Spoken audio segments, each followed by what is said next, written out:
अस्सलामुअलैकुम नाज़रीन, प्रोग्राम खबर ये है और मैं हूं आपके साथ समीना पाशा। मेरे साथ लाहौर स्टूडियोज़ में मौजूद हैं सईद काजी साहब, जबकि इस्लामाबाद स्टूडियो से मेरे साथ मौजूद हैं रऊफ क्लासरा साहब। नाज़रीन, ये दोनों पार्टिसिपेंट्स जैसा कि आप लोग जानते हैं अपनी एक्सक्लूसिव स्टोरीज लेकर आते हैं, उनके बारे में तो बात करेंगे ही, लेकिन आज की टॉप स्टोरी क्या है उस पर सबसे पहले बात करते हैं। यकीनी तौर पर जैसा कि आप लोग जानते हैं कि हम पिछले 2-3 दिन से कराची की सिचुएशन पर बात कर रहे हैं। बदअमनी केस की समाअत भी सुप्रीम कोर्ट कराची रजिस्ट्री में जारी है, जिसमें बड़े बड़े अफसरान की डांट डपट का सिलसिला भी जारी है। लेकिन कल वफाकी हुकूमत की जानिब से एक रिपोर्ट सुप्रीम कोर्ट में पेश की गई है, जिसमें एक नया नाम सामने आया है और कहा जा रहा है कि मुहाजिर रिपब्लिकन आर्मी के नाम से कोई गिरोह है जो कि दहशत गर्दी में मुलव्विस है, कराची में जो सब कुछ हो रहा है।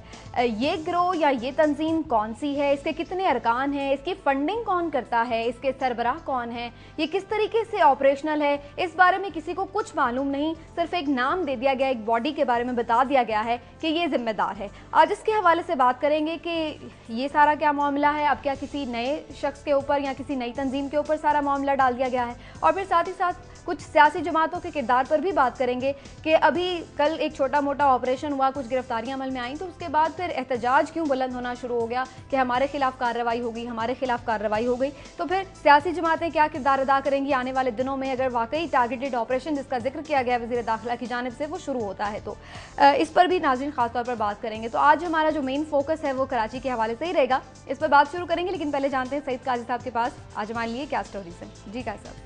आगाज़ में समीना बात करेंगे शेखुपुरा से, हमारे नुमाइंदे हमारे साथ होंगे। एक वाक़या वहाँ हुआ है, कुछ सैलाब ज़दगान पे पर्चे हुए हैं और किसी बड़ी सियासी शख्सियत का नाम आ रहा है मुबैना तौर पे कि उन्होंने पानी को रुख दे के लोगों के घरों में या लोगों की ज़मीनों में डाल दिया। ये क्या है क्या नहीं है, बड़ी सियासी शख्सियत हैं, वज़ीर हैं वफाकी, ये बताया जा रहा है। मगर ये क्या, ये हम अपने नुमाइंदे से पूछेंगे। और कुछ लोगों पे पर्चे हैं, कुछ लोग ज़ख्मी भी हैं। इसके बाद मैं बात करूंगा एक किताब की, बड़ी दिलचस्प। आज किताब तो अभी मैं नहीं पढ़ सका, मगर उस पर रिव्यूज़ मैंने देखे, बड़े इंटरेस्टिंग आ रहे हैं।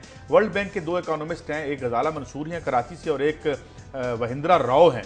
तो इनका ये कहना है कि फेलियर ऑफ सिविल सोसाइटी पे। तो ये एनजीओज को जो 85 अरब डॉलर की फंडिंग की थी वर्ल्ड बैंक ने, वो उस किताब में उन्होंने 500 केस स्टडीज़ को जो अपने ज़ेर गौर लाए हैं और उन्होंने जो नताइज अखज़ किए हैं वो बड़े इंटरेस्टिंग है कि कैसे वो उन लोगों तक तो ना पहुंच सकी फंडिंग जो उनके लिए थी, लेकिन वो एलीट में कैसे ही घूम फिर के रह गई। तो खुद एक हमें वर्ल्ड बैंक के नुमाइंदों की तरफ से फेलियर नज़र आता है सिविल सोसाइटी का। इस पर बात करेंगे। और आखिर में बड़ी डेवलपमेंट कि डेविड कैमरॉन को शिकस्त होगी 13 वोटों से, और वो अब सीरिया पे हमले में साथ नहीं दे सकेंगे जैसे इराक पे साथ दिया था उनके जो पहले वज़ीर आज़म थे। लेकिन आज ख़ास तौर पे स्टोरी में मैंने जो बात शामिल की है कि आखिर सीरिया पे ये हमला क्यों करना चाहते हैं, ये क्या शिया सुन्नी का मसला है, वो कौन सी पाइपलाइन है, ये क्या झगड़ा है और ये क्या नज़ारा। और जो ख़ास तौर पे ये बात करते हैं केमिकल वेपन्स की, तो मैं साथ इसके टेल करूंगा वो स्टोरी कि इराक में जो यूरेनियम डिप्लीटेड इन्होंने वेपन्स इस्तेमाल किए थे, जिसकी रिपोर्ट ही यूएन नहीं आने दे रही, और जहाँ पे जो बच्चा वहाँ पैदा हो रहा है उसकी अक्सरियत कैंसर का शिकार हैं। तो ये इसका मतलब ये है कि केमिकल वेपन्स तो इशू नहीं है, ये तो खुद इस्तेमाल करते रहें और एक्सटेंसिवली करते रहें। तो असल कहानी क्या है, इस पे बात करें। ठीक है, क्लासा साहब भी हमारे साथ मौजूद हैं। क्लासा साहब, आपकी आज एक खुसूसी रिपोर्ट भी रोजनामा दुनिया में मैं अभी देख रही थी, डॉक्टर आफिया सिद्दीकी के हवाले से जो मुआहदा किया जा रहा है उसमें 2 आपने बताया कि चीज़ें सामने आ रही हैं। एक तो उसके हवाले से हम फॉलो अप आपसे ज़रूर लेंगे, आपकी और क्या स्टोरीज हैं? समीना, एक तो जैसे आप कह रही हैं कि ये कबीना के इजलास की अंदरूनी कहानी आपके साथ शेयर करेंगे कि डॉक्टर आफिया सिद्दीकी के मसले पे वजारत खारजा और वजारत दाखिला में वहाँ क्या डिफरेंस ऑफ ओपिनियन आ रहा है, और अंदर की जो वहाँ पे ये गुफ्तगू हुई है, डिस्कशन हुई है कैबिनेट में, ये डॉक्टर आफिया सिद्दीकी के इशू पे वो शेयर करेंगे आपके साथ। और प्लस ये कल हमने आपके साथ स्टोरी एक पासपोर्ट लैमिनेशन स्कैंडल जो हम फॉलो अप कर रहे हैं, तो कल सुप्रीम कोर्ट ऑफ पाकिस्तान में उसकी प्रोसीडिंग थी और सुप्रीम कोर्ट ऑफ पाकिस्तान ने खासा उस पर एक सख्त नोटिस लिया है और उस पर अटॉर्नी जनरल पाकिस्तान को भी तलब किया हुआ है कि आप आएँ और इस स्कैंडल में जो अमेरिकन और फ्रेंच कंपनी की टग ऑफ वार चल रही है, आप आके हमें उस पर मौक़िफ़ दें। तो उसकी भी डिटेल देंगे कि कल सुप्रीम कोर्ट ऑफ पाकिस्तान में जो पासपोर्ट लैमिनेशन स्कैंडल था उस पर क्या प्रोसीडिंग हुई है और इस स्कैंडल में क्या और मज़ीद नई नई चीज़ें सामने आ रही हैं। ठीक है क्लास साहब, आज आपकी भी स्टोरीज इंपॉर्टेंट हैं आज, और नाज़रीन जैसा कि काजी साहब ने भी अपनी स्टोरीज का रेफरेंस दिया, इन पर बात करेंगे। लेकिन सबसे पहले हमारी जो मेन स्टोरी है, मैं चाह रही थी कि उससे हम आगाज़ करते हैं। काजी साहब, मैं पहले आप ही की जानिब आऊँगी।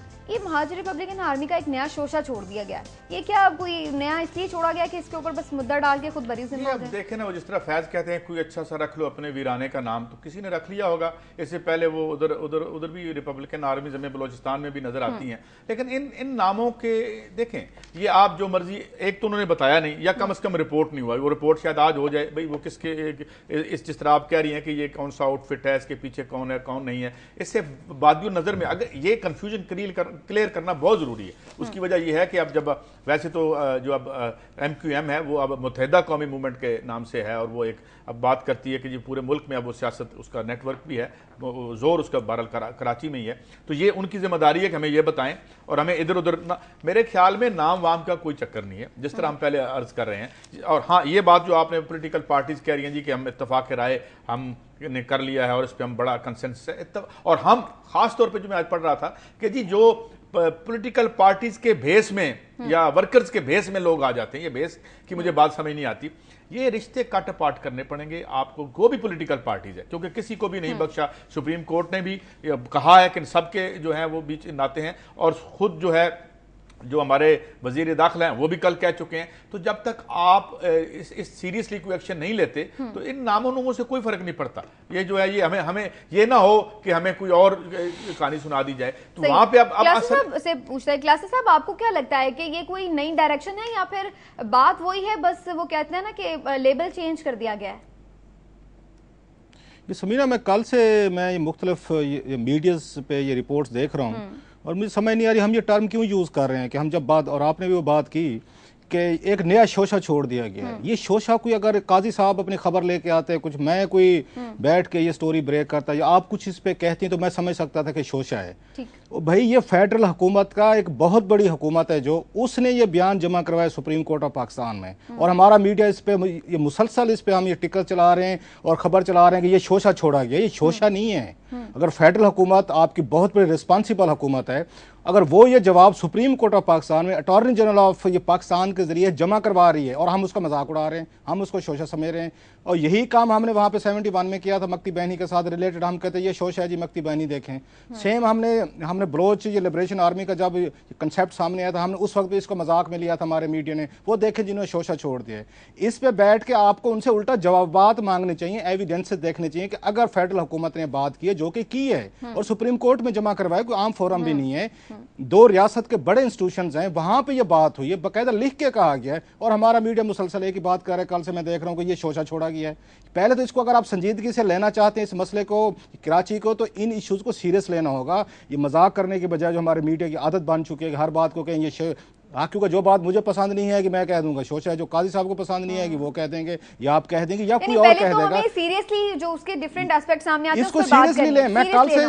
मैं कल से इसको देख रहा हूँ, इट्स अ वेरी डेंजरस ये ट्रेंड हमारे मीडिया के स्टाइल। पता नहीं कौन लोग हैं, हम किस तरह के बैठ के इश्यूज को हम हैंडलिंग कर रहे हैं, ये तो मीडिया के पॉइंट ऑफ व्यू से हो गया, ठीक हो गया क्लासेस साहब, ये मीडिया के पॉइंट ऑफ व्यू से आपने सही बात कर दी। लेकिन अब आगे अगर ये वाकई एक सीरियस इशू है तो फिर इसके बाकी जो आसपास की स्टोरी है वो कहाँ है, उस पर अब बात करते हैं। लेकिन हमें एक ब्रेक पर जाना है, जिसके बाद वापस आएंगे तो इस हवाले से मजीद बात करेंगे।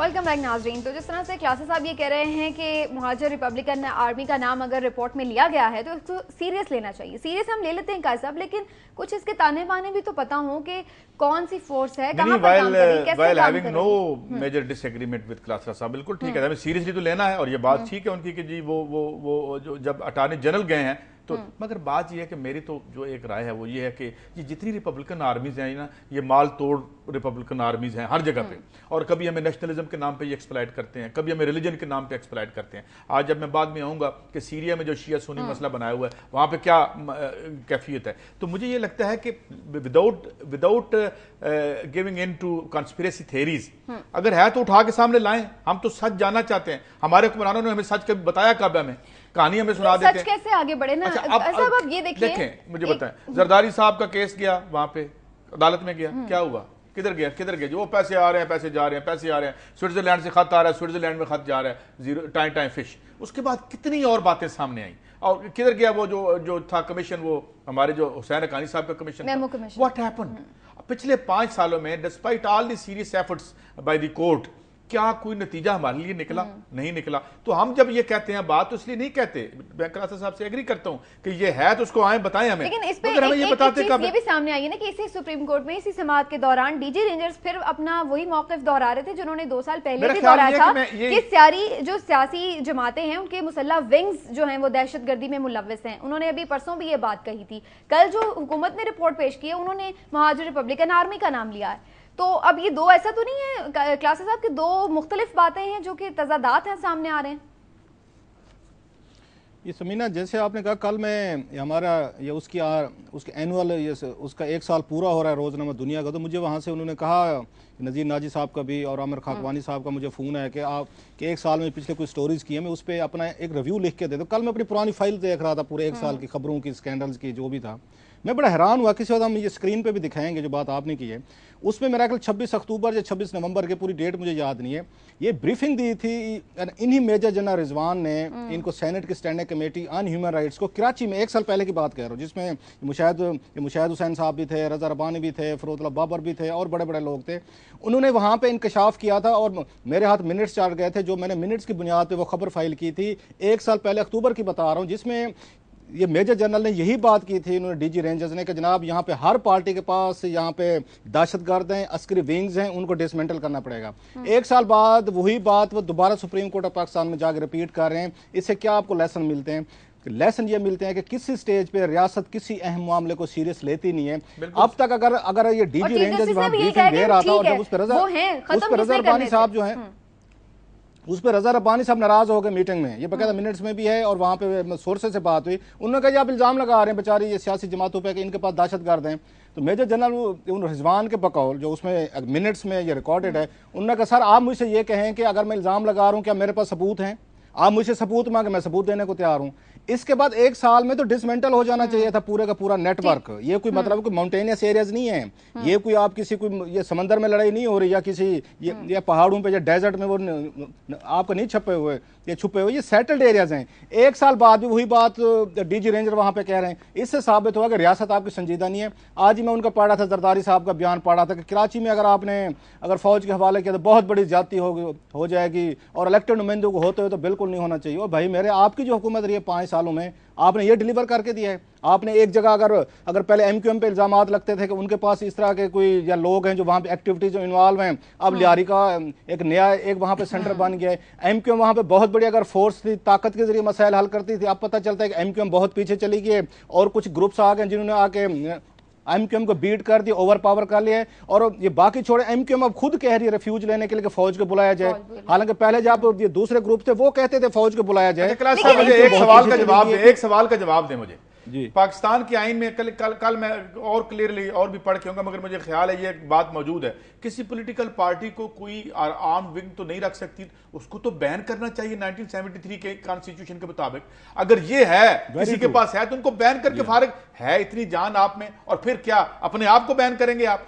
अगर ये बात ठीक है जो सुप्रीम कोर्ट भी बार बार कह रही है कि आपके सबके विंग्स हैं, तो फिर इसका मतलब ये है कि आप कैसे, जैसे मैंने कल बात की थी कि आप इंप्यूटेट करेंगे अपने आप को, कुछ जिस्म का एक हिस्सा आप अलग कर देंगे, क्या कहेंगे? अच्छा, इस पे क्लासेस साहब मैं आपकी राय भी लेती हूँ, लेकिन मेरा भी इसमें सवाल ऐड कर लीजिए कि पहले ये सारी सियासी जमातें कह रही होती हैं बड़ी बुलंदोबांग दावे, हमसे शुरू करेंगे जी कार्रवाई करें, अगर हमारे कोई बंदे हुए हम सबसे पहले पेश करेंगे।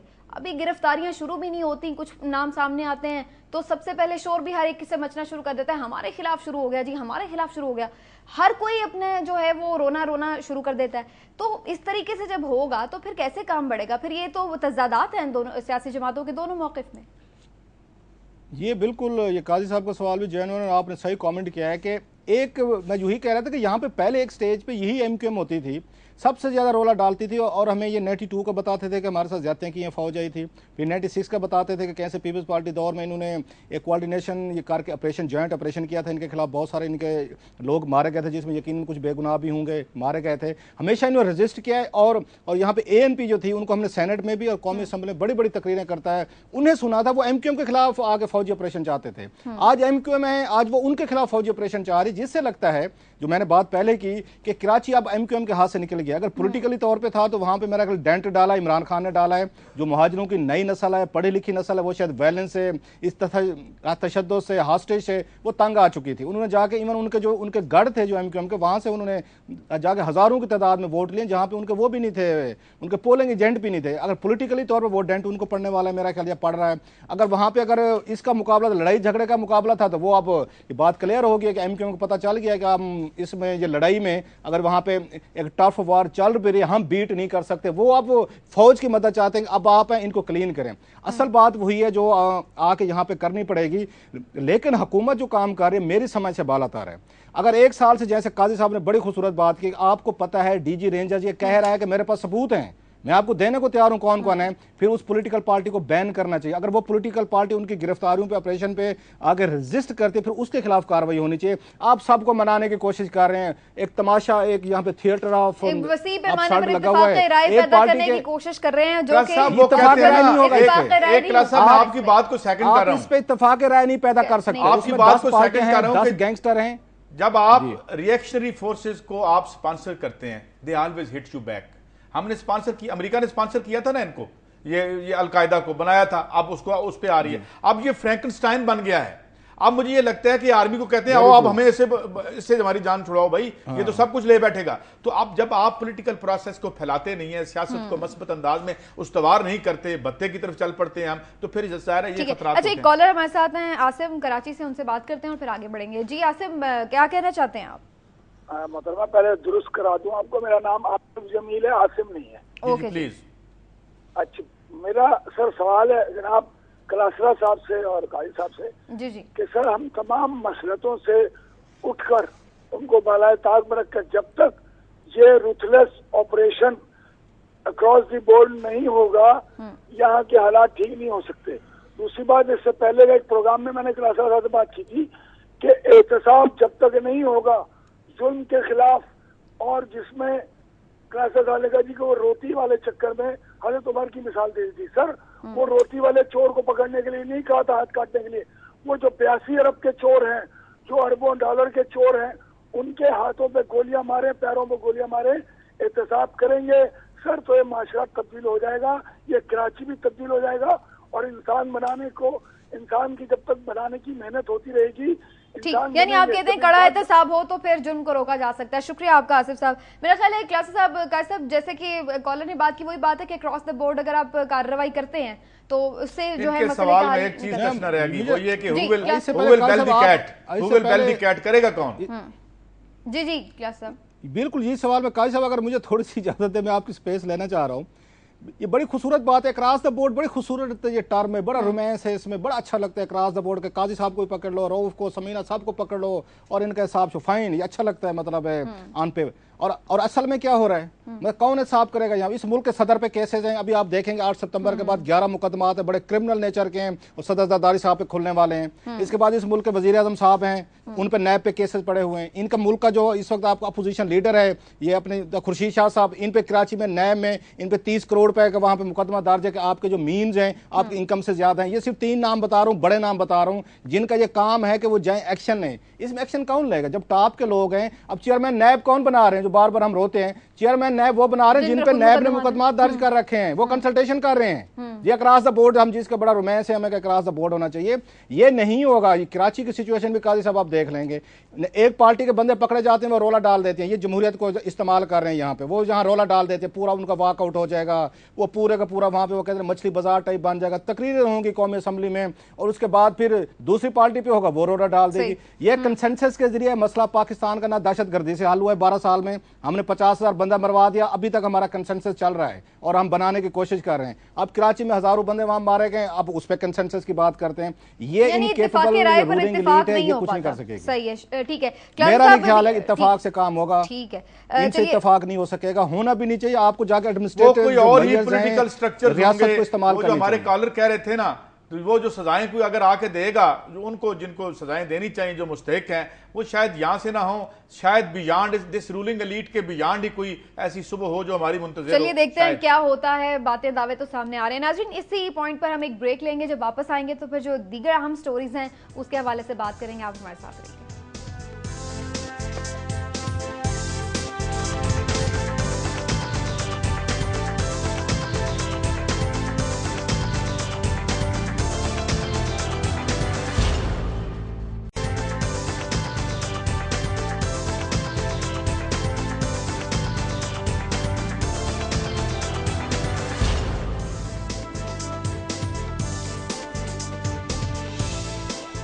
सैलाब ज़दगान की भी बात कर लेते हैं। नाज़रीन, बताया जा रहा है कि शेखुपुरा के करीब भी कुछ देहात आबाद थे और यहाँ पर बासर ज़मींदार की ज़मीनों को बचाने के लिए इन बेचारों को जो कि पहले ही गरीब लोग वहाँ पर थे उनको मुश्किल में डाल दिया गया, बंद तोड़ा गया इस तरीके से कि पानी का रुख उनकी तरफ मोड़ दिया गया। ये क्या वाक़या है, इस पर बात करते हैं। काजी साहब की स्टोरी है। काजी साहब, राना उस्मान साहब साथ जी। राना साहब, ये क्या कहानी है, जरा मुख्तसरन हमें बताइएगा।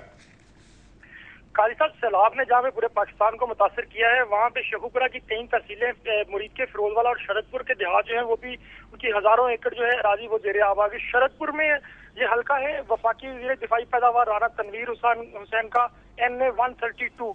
यहाँ पर जो है राना तनवीर हुसैन की काफी जो मुबैना तौर पर बताई जाती है कि वो उनकी जमीनें भी हैं। उनकी जमीनें जो है वो पानी से बचाने के लिए इन्होंने जो एक सड़क है उसका बंद तोड़ दिया है। वहाँ पे देहाती जो है उन्होंने जाके इंतजामिया को कहा कि ये बंद ना तोड़े, जो देहात जो है वो पानी से बच रहे हैं उनको जो बचने दें, उनकी जमीनें जो है वो पानी से बची हुई हैं उनको बचा रहने दें। लेकिन इंतजामिया ने बंद जो है वो तो जबरदस्ती तोड़ दिया। वहाँ पे मज़ामत की कोशिश की देहातियों ने, लेकिन वो वापस आ गए। उसके बाद इंतजामिया जो है वो रात को जो है तकरीबन 300 से ज्यादा पुलिस एहलकारों के साथ उस जो गांव है वहाँ पे गई है और पूरे गांव के घरों में सर्च ऑपरेशन किया है। वहाँ पे जो तोड़ फोड़ की है उसकी कहानी अगर मैं बताऊं तो चूल्हे से लेके एयर कंडीशन और फ्रिज जो है वो मुकम्मल तौर पे तोड़ दिए हैं। और वहाँ पे जो पुलिस एहलकार हैं उन्होंने जिन लोगों ने तोड़ना था सामान उन्होंने तोड़ा और कईयों ने मुबैना तौर पे उठा के कीमती चीजें जो है वो जेबों में। ये क्यों किया, ये उन्होंने एक्शन क्यों किया पुलिस ने अगर किया? काई साहब, ये जो लोगों से हमारी बात हुई है उन लोगों ने तो ये कहा है कि सिर्फ हमने मज़ामत की थी कि हमारी जमीनें जो है वो पानी से बचा सके, लेकिन चूंकि ये पाकिस्तान पीपल्स पार्टी के कुछ कारकुन हैं, इसमें राना अब्बास अली खान है जिन्होंने पाकिस्तान पीपल्स पार्टी की टिकट पे इलेक्शन लड़ा है, तो इन लोगों ने मज़ामत की। तो सिर्फ ये जो लोग हमें बताते हैं वो ये बताते हैं कि हमें सियासी रंजिश का जो है वो निशाना बनाया गया है। 20 से ज्यादा जो लोग हैं अहले गए उनको पुलिस जो है वहां से उठा के ले गई और उन पर इतना तशद्दुद किया कि एक जो है वो हम शायद अपने नाज़रीन को दिखा रहे हैं कि उसका उन पे इल्जामात क्या लगाए, जुर्म क्या बताया उन्होंने, जो इल्जाम पुलिस ने क्या? उनके खिलाफ जो है वो FIR भी दर्ज कर ली गई है। जो दे हैं उनके खिलाफ FIR दर्ज की गई है थाना शरकपुर में और उन FIR में इल्जाम सिर्फ इस चीज का लगाया गया है कि इन्होंने कार्य सरकार में मुदाखलत की है और बंद तोड़ने से पुलिस को और इंतजामिया को मना किया है। सिर्फ इस इल्जाम के तहत जो है वो उनको तशद्दुद का निशाना भी बनाया गया है। उनके घरों का मुकम्मल सामान जो है वो भी तोड़ दिया गया है। तो राना उस्मान, ये जो राना तनवीर साहब है इनका कोई मौक़िफ़ सामने आया जिनके बारे में कहा जा रहा है कि मुबैना तौर पर उनकी जमीन है वहाँ पर? जी बिल्कुल, उनसे हमने राब्ते करने की कोशिश की है लेकिन उनका फोन जो है वो बंद है। इस्लामाबाद में कौमी असम्बली का शायद सेशन चल रहा है तो उनके पीए से भी बात चलिए, शुक्रिया आपका राना उस्मान साहब। जैसे कि हम जो है स्टोरी को फॉलो अप भी करेंगे और देखेंगे कि हकीकत क्या है और आखिर इन लोगों पे इतना तशद्दुद क्यों किया गया है। हमें फुटेज में नजर भी आ रहे हैं तो ये क्या तो पहले ही सैलाब की वजह से बेचारे किस्मत के मारे थे, ऊपर से पुलिस ने क्या जाके सैलाब उन्हीं को काफी नहीं मारा। था कि उन पे अब आपने वो भी करना था, तो इस पे हम इसको हम देखते रहेंगे। नाज़रीन, एक और अहम स्टोरी जो कि जैसा कि हमने कल भी जिसके बारे में आपको बताया था कि डॉक्टर आफिया सिद्दीकी की रिहाई के मामले पर जो मुआहदा होने जा रहा था उसके हवाले से कल भी उसमें पेशरफ्त हुई थी, लेकिन अभी एक नई उसमें कहानी सामने आ रही है कि अंदर क्या कुछ होता रहा वफाकी काबीना के इजलास में। क्लासा साहब की ये स्टोरी है, उन्होंने ब्रेक भी की थी 19 जुलाई को और उसके बाद इसका फॉलोअप भी वो जारी रखे हुए हैं। क्लासा साहब, क्या तजाद सामने आ रहे हैं वजारत दाखिला और वजारत खारजा के मौक़िफ़ में? समीना, जो अंदर की कहानी सामने आ रही है कि बुध वाले दिन जब ये काबीना का इजलास हुआ है तो उसमें ये वजारत दाखिला ने अपनी एक समरी पेश की और जिसमें सिफारशात दी गई थी और उसमें 2 मुआहदों की बात की गई थी कि आप इनकी अमेरिकन के साथ कर लें। तो उस पर वजारत खारजा ने कोई 10 के करीब एतराज़ात पेश किए काबीना के इजलास में। उनका ये कहना था कि ये जो वजारत दाखिला जो है ये सपोर्ट कर रही थी कि आपको अमेरिकन के साथ जो उनका अपना एक डायरेक्ट एक मुआहदा करते हैं कुछ मुल्कों के साथ, मेरा ख्याल है जो मैंने नंबर्स गिने 34 ममालिक हैं, आप उनके साथ मुआहदा कर लें। ये वजारत दाखिला की थी कि हमें फौरी तौर पर कर लेना चाहिए। उस पर वजारत खारजा का बड़ा शदीद एतराज़ था कि अमेरिका के साथ आपको बरह रास्त इस तरह का मुआहदा नहीं करना चाहिए, इसकी खासी इम्प्लीकेशन है। और जो 10 रीज़न उन्होंने बताए उसमें 2-3 बड़ी उसमें इंटरेस्टिंग रीज़न थी। एक तो उन्होंने कहा है कि ये जो अमेरिका के साथ मुआहदा ये ड्रग बैरन्स, ये जितने ये कंट्रीज़ हैं जहाँ पर ड्रग बैरन्स हैं, मंशात की स्मगलिंग होती है, उसमें नटोरियस किस्म के बड़े बड़े लोग हैं, उनको पकड़ा जाता है, उनको ट्रेड करना हो, एक्सचेंज करना हो, प्रिजनर को, तो वो किया जाता है। अगर वो नामों की लिस्ट भी पढ़ें जिन दुनिया के ममालिक के साथ किया जाए तो मोस्टली वो आपको वो लगेंगे लैटिन अमेरिकन के ये कंट्रीज़ हैं जहाँ पर ज़्यादा मंशात का कारोबार या इस तरह की चीज़ें होती हैं। एक तो वो सबसे बड़ा वो था, उनका इतराज़ था कि इसको आप इस तरह मत करें। एक दूसरा वो ये कह रहे थे कि अमेरिका के साथ अगर आप बरह रास्त ये मुआहदा करेंगे जो अमेरिकन ने उन ये 34 ममालिक के साथ किया हुआ है तो कल को शकील अफरीदी जिसकी एक बहुत सारी स्पेकुलेशन होती है कि शायद इस मुआहदे के जरिए उसको भी फ़ायदा हो और वापस लिया जाए, तो उनका ये कहना था कि अमेरिकन फिर दबाव आप पे डाल सकते हैं कि शकील अफरीदी को भी उस मुआहदे के जरिए आप उनको वापस करें, लिहाजा उस पर उन्होंने बड़ा शदीद मुखालफत की। इसके बरक्स जब वहाँ पर बहस शुरू हुई तो वजारत दाखिला ने काउंटर आर्गूमेंट दिया। उनका ये कहना था वजारत ये खारजा का जो पॉइंट ऑफ व्यू था वो ये कहता था कि आपको वो यूरोपियन कन्वेंशन जो है जिसको बाद में अप्रूव भी किया कैबिनेट में, प्रिवेल किया, उनका जो पॉइंट ऑफ व्यू है, हमें उस मुआहदे पे अमेरिकन के साथ साइन करने चाहिए जो उन्होंने दुनिया के 70 ममालिक के साथ किए हुए हैं जिनमें मोस्टली यूरोपियन कंट्री हैं, वो ज़्यादा ह्यूमनिस्टिक है। उसमें जैसे कल हमने बताया था उसमें क्लास नंबर 13 के तहत अगर कल को आफिया सिद्दीकी वापस आती है तो सदर पाकिस्तान उनकी सज़ा माफ़ भी कर सकते हैं। उनका यह ख्याल था कि उसमें ज़्यादा ह्यूमनिस्टिक एंगल हैं, जो यूरोपियन कंट्रीज़ हैं वो प्रिजनर के हवाले से ज़्यादा सेंसिटिव हैं। उन्होंने जो अमेरिकन से डील करके रखी है उसमें कैदियों के हकूक़ हैं ज़्यादा ख्याल रखा गया, लिहाजा हमें जाके यूरोपियन कन्वेंशन जो है अमेरिका ने यूरोपियन के साथ किया मुआहदा, हमें उसका मेंबर बनना चाहिए। इसके अगेंस्ट जो वजारत दाखिला का आर्गूमेंट था वो भी खासा वैलिड था। उनका ये कहना था कि 70 के करीब ममालिक उसमें उसके मेंबर हैं, जो यूरोपियन कन्वेंशन है, जो ये प्रिजन एक्सचेंज का ये मुआहदा 70 ममालिक को भेजा जाएगा, उनको कहा जाएगा कि पाकिस्तान इसका मेंबर बन रहा है, आप अपने व्यूज दें, आप अपने इस पे दें। और पाकिस्तानी की कोई रेपुटेशन दुनिया भर में माशाल्लाह हम सबको पता है कि हमारा ये क्या हमारा इमेज है। वो कहते हैं कि इसको बहुत लंबा प्रोसेस लगेगा, एक एक मुल्क के पास जाएगा, नंबर एक। दूसरा, अगर कल को हो भी जाता है तो जब ये प्रोसेस पूरा होगा उसके बाद भी 3 महीने मजीद आपको चाहिए इसको इफेक्टिव होने में, उसके बाद एप्लीकेशन आप मूव करेंगे, फिर वो वजारत दाखिला ये समझती थी इस पे बहुत सारा टाइम लग सकता है। इस पे जो ये मेरे सोर्सेज कह रहे हैं, नवाज शरीफ साहब ने तारिक फातमी और सरताज अजीज साहब से पूछा कि आप इस पे क्या कहते हैं, उन्होंने भी अपने फॉरेन ऑफिस की सपोर्ट की कि हमें बरह रास्त जो अमेरिकन के साथ जो मुआहदा है वो नहीं करना चाहिए, हमें यूरोपियन जो मुआहदा उन्होंने किया हुआ है उसका मेंबर बनना चाहिए। तो एक चीज क्लियर करनी चाहिए क्लासा साहब कि कल हमने ये भी देखा कि डॉक्टर शकील अफरीदी की सजा को कलअदम करार दे दिया गया है और नए सिरे से ट्रायल की बात की जा रही है। तो अब लोग एक तरफ ये भी देख रहे हैं कि एक तरफ डॉक्टर आफिया सिद्दीकी का मामला है, दूसरी जानिब ये भी इसी टाइमिंग जो है इसको थोड़ा सा क्वेश्चन कर रहे हैं। मैं चाहूंगी ब्रीफली इस पर भी आप कमेंट कर दें।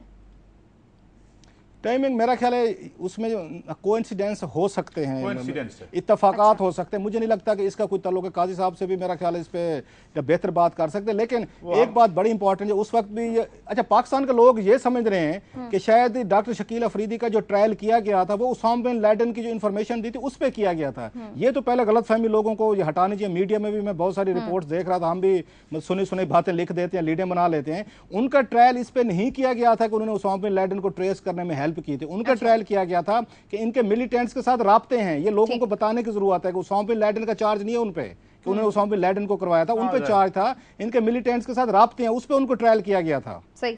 चलिए, बहरहाल आप ये कहते हैं कि ये कोइंसिडेंस है कि इस पर टाइमिंग जो है वो मैच कर रही है, लेकिन बहरहाल कोशिश ये की जा रही है कि डॉक्टर शकीला अफरीदी को भी उनके हवाले ना करना पड़े अमेरिका के, और आफिया सिद्दीकी की भी वतन वापसी मुमकिन हो। तो इस पर अभी मजीद डिस्कशन जारी है, देखते हैं इसका क्या नतीजा निकलता है। ना इसी पॉइंट पर हम एक छोटा सा ब्रेक लेते हैं, जिसके बाद वापस आएंगे तो कुछ और अहम स्टोरीज हैं उनके हवाले से बात करेंगे। लैमिनेशन पेपर का भी एक फॉलोअप है जिसकी स्कैंडल के बारे में कल आपसे जिक्र किया गया था, तो उस पर भी आपको मजीद बताएंगे। हमारे साथ रहिए।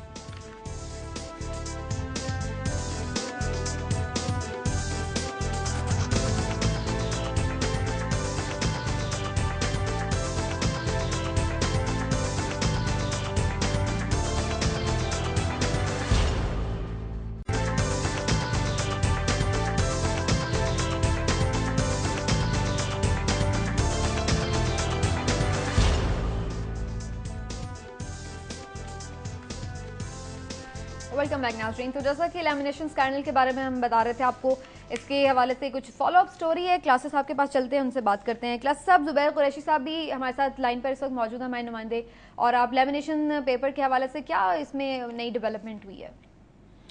समीना, हम इसको बड़े अरसे से फॉलो अप कर रहे हैं। पिछले 1 साल से स्कैंडल चल रहा है कि वजारत दाखिला ने जो है एक कोई 1 बिलियन रुपीज़ का कंट्रैक्ट था पासपोर्ट लैमिनेशन स्कैंडल का। पहले उसका इन्होंने टेंडर दिया, लेकिन बाद में उसमें इन्होंने घपले करके तो अवार्ड जो कंट्रैक्ट किया वो उस कंपनी को किया जो उस पर ये पूरी नहीं उतर रही थी स्पेसिफिकेशन पे।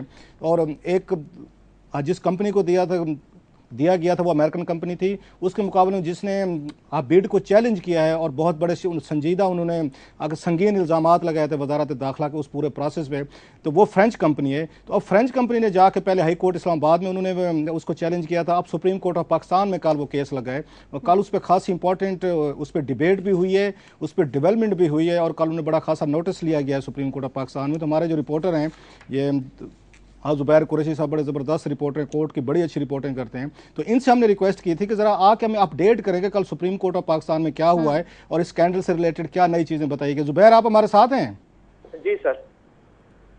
ज़रा बताएंगे कल ये lamination scandal, passport lamination scandal जो सुप्रीम कोर्ट ऑफ पाकिस्तान में प्रोसीडिंग हुई हैं, तो इस पर क्या सुप्रीम कोर्ट ऑफ पाकिस्तान का ये मौक़िफ़ रहा है और क्या उनके सामने नई बातें लाई गई हैं अपनी पिटीशन में? सलमान अकरम साहब मेरा ख्याल इसके वकील थे।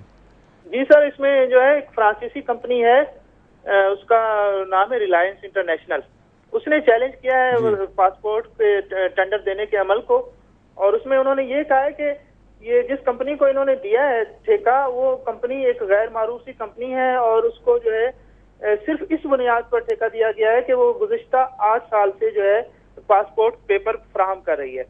जबकि इस कंपनी का कंटेंशन ये है, जो दरखास्त गुजार कंपनी है, वो ये कहती है कि जो इन्होंने गुज़िश्ता साल अखबारात में इश्तिहार दिए थे और उसमें कहा था कि जी ये हमें इस तरह के पैचेस चाहिए, खास किस्म का पेपर चाहिए, उस पेपर के कुछ फीचर्स होते हैं जिसमें आप जो है पासपोर्ट में किसी किस्म की टेम्परिंग नहीं कर सकते, उसकी सिक्योरिटी को इंश्योर करते हैं।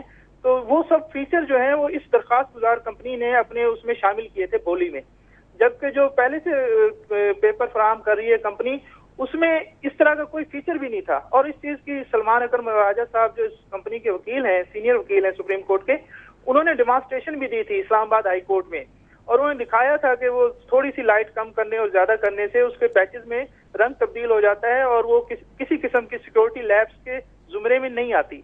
लेकिन बदकिस्मती से जो उस वक्त के डीजी थे वो खुद आ गए सामने और उन्होंने कहा कि जी इस वक्त हमें 8 लाख पासपोर्ट जो है वो हमने निकालने हैं, बैकलॉग है। अगर हमने असर नौ ये प्रोसेस किया तो वो 8 लाख जो पैचेज हैं, वो 8 लाख जो पासपोर्ट्स हैं वो हम नहीं निकाल सकेंगे। तो उनके इस एक स्टेटमेंट पे जो इस्लामाबाद हाई कोर्ट ने फैसला जो है पहले से जो कंपनी फराहम कर रही है पेपर उसको दे दिया। तो इसके खिलाफ सलमान अकरम राजा साहब अब सुप्रीम कोर्ट में आए। जुबैर, कल क्या प्रोसीडिंग्स हुई इस हवाले से सर? सुप्रीम कोर्ट में जस्टिस तसद्दुक हुसैन जिलानी साहब हैं और जस्टिस अमीर मुस्लिम हानी साहब, इन पर मुश्तमिल 2 बेंचें, ये सीनियर जजेस हैं सुप्रीम कोर्ट के।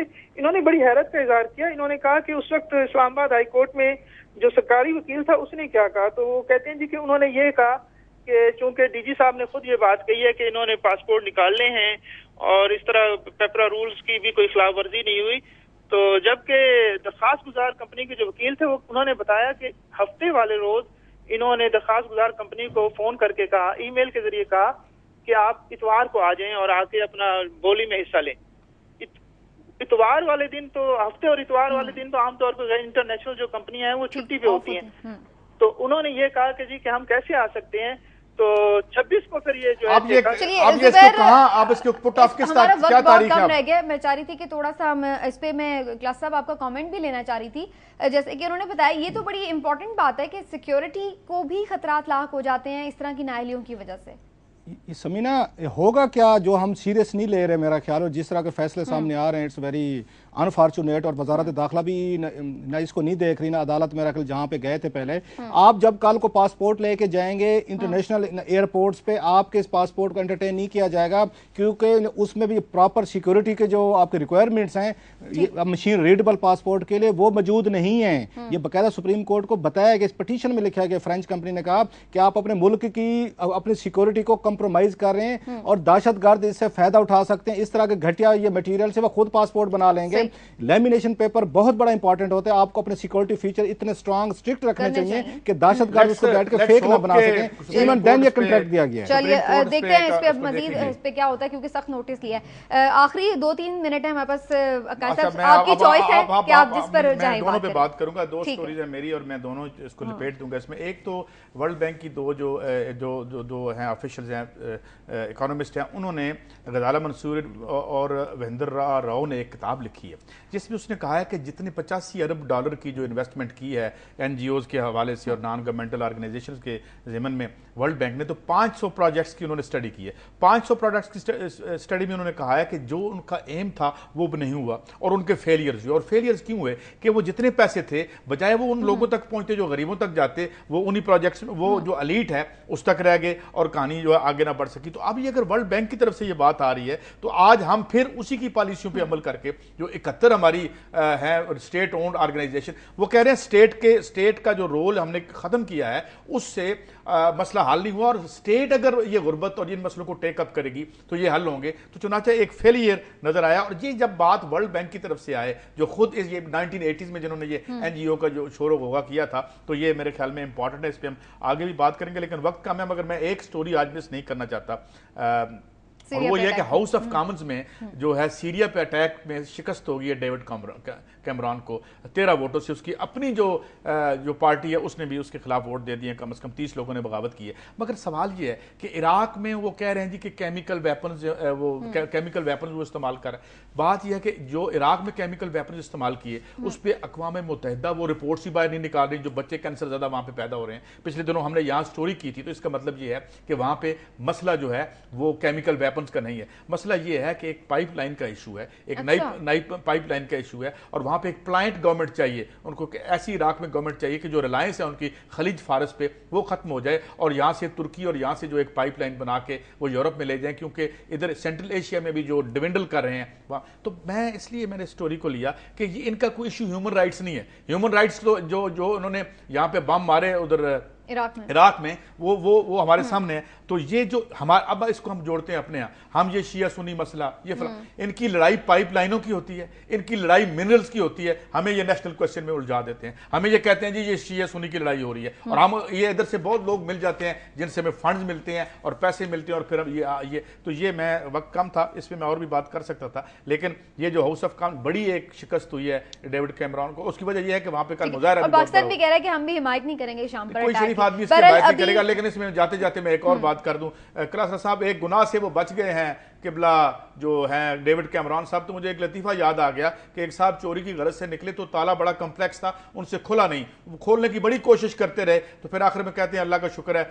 हम गुनाह से बच गए। तो डेविड कैमरॉन भी इसी तरह गुनाह से बचे हैं क्योंकि वो उनको अपनी ही पार्टी में एक दाद दें, एक उनकी जमहूरियत को दाद दे कि उनकी पार्टी ने अपने ही उनके खिलाफ वोट दिया है। पाकिस्तान में ये करा के देख लें जरा, ये नवाज शरीफ साहब या ये जरदारी साहब के बिल के खिलाफ इनको मैं इस पे बहस नहीं करता, लेकिन यहाँ पे जितनी नो कॉन्फिडेंस हुई है, ये मरी में और ये जो यहाँ क्या है, यहाँ छांगा मांगा में पार्टियों के खिलाफ तो वोट हुए थे यहाँ भी। क्लासे साहब और काजी साहब, नहीं, अगर पार्टियों का वो वोट खरीदे गए थे, यहाँ पे कानून है बकायदा कि अगर आपने अपनी पार्टी पोजीशन के खिलाफ वोट दिया आपको डिस्क्वालीफाई कर दें, ये पाकिस्तान का कानून है। और एक ये मदर ऑफ डेमोक्रेसी को देखें, उन्होंने 13 लोगों ने उठा के शो क्लोज ना किया ना, तो फिर मुझे लग रहा है मैं फाइन से बच नहीं पाऊंगी। अगर मैं फाइन से बचना चाहती हूँ तो मुझे भी ये शो क्लोज करना है। शुक्रिया आपका क्लासे साहब और सईद काजी साहब। नाज़रीन, आपने प्रोग्राम देखा, अपना फीडबैक जरूर दीजिएगा। इंशाल्लाह आपसे मुलाकात होगी मंडे को, तब तक के लिए अल्लाह।